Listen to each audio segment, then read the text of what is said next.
হুজুর কোরআন মাথায় নিয়ে বলছি, আগামী নির্বাচনে নির্বাচিত হলে এলাকার রাস্তা থাকতে হবে। এই কোরআন শরীফ আমার মাথা লল লেগে দিচ্ছে আল্লাহ।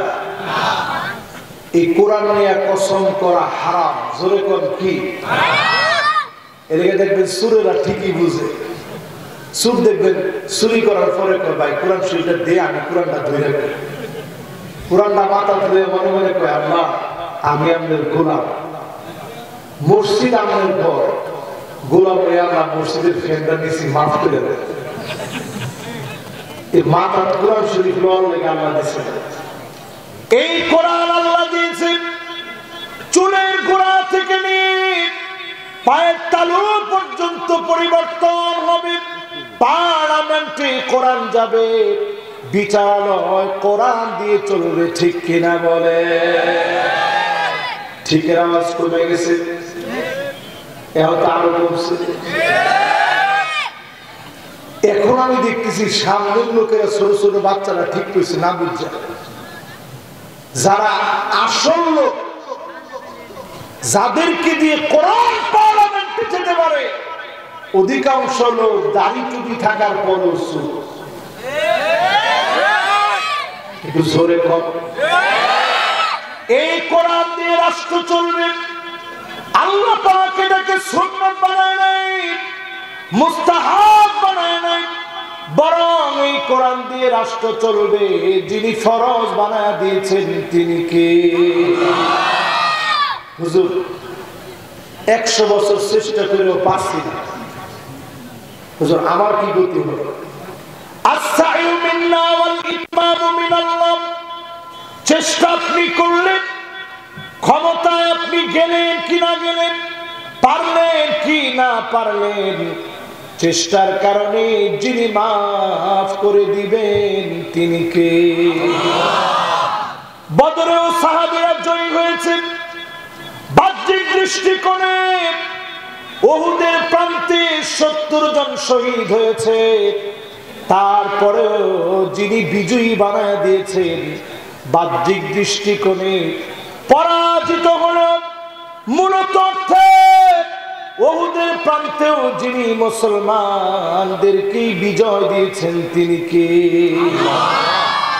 ইসলাম নামক গাছকে বাঁচা রাখার জন্য মাঝে মাঝে রক্ত লাগবে, এই রক্ত দিতে হবে। আল্লাহ পাক বুঝায় দিলেন রক্ত দিনকে যিনি কে? কয়টা শব্দ জানি, কয়টা অক্ষর জানি, কয়টা? আচ্ছা, কিন্তু সুন্দর একটা মনোযোগ। এই যে সুন্দর একটা মনোযোগের ভিতরে শয়তানের কাজটা কি? শয়তানের কাজ হচ্ছে খালি খাপলা দিয়ে যাওয়া।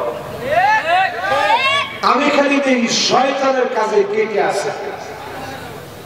আমরা যারা বসছি 3টা আয়াতের তাফসীর শুনে 300 রাকাতের চেয়ে বেশি সওয়াব নিয়ে বাড়ি যাব ইনশাআল্লাহ। এবার একটা ছোট প্রশ্ন করি, রাগ করতেন না তোমরা? তাহলে কোরআন মাথায় নিয়ে আজকে থেকে আর কসম করা যাবে? বইয়ের মাথা ছুঁয়ে মনে মনে নিয়ত থাকে, বই কামটা আমি করছি না, তোমার মাথা ছুঁয়ে মনে মনে কামলা মাথা বিষয় বই আমার। কারো মাথা ছুঁয়ে কসম করা যাবে না। মাথা ছুঁয়ে কসম করা না গেলেও পীর বাবার নামে কসম করা যাবে। ইয়া মুর্শিদ বাবা জালালি, ইয়া মুর্শিদ বাবা আবেদ শাহ, এরকম কোন পীরের নামে কি এটা মুসিবতে একটা লোক হও করে নাও করে। খাজা বাবার নামে, মাঝবান্ডারির নামে, আট্রসির নামে, দেওয়ানবাগির নামে, জিন্দা পীর, ল্যাংটা পীর, কোন পীরের নামে কোন কসম নয়। ফামান কানা ইউহলিফ ফালিউহলিফ বিল্লাহ। আজকে থেকে শুধু যদি কসম করতে চান, যার নামে কসম করা লাগবে তিনি কে? কিন্তু শর্ত আছে।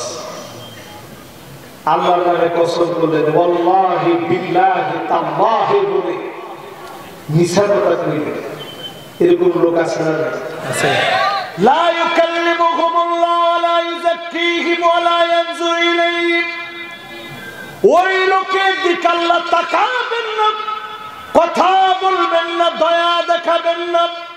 যেই লোক আল্লাহর নামে কসম করে মিথ্যা বলবে, এমন লোকের দিকে দয়া করে যিনি তাকাবেন না তিনি কে? এবার আমি প্রশ্ন করি, প্রথম একটা জানি কি? সবাই কোন? আরো জোরে। এই আয়াতে কারিমা ওয়াল আসর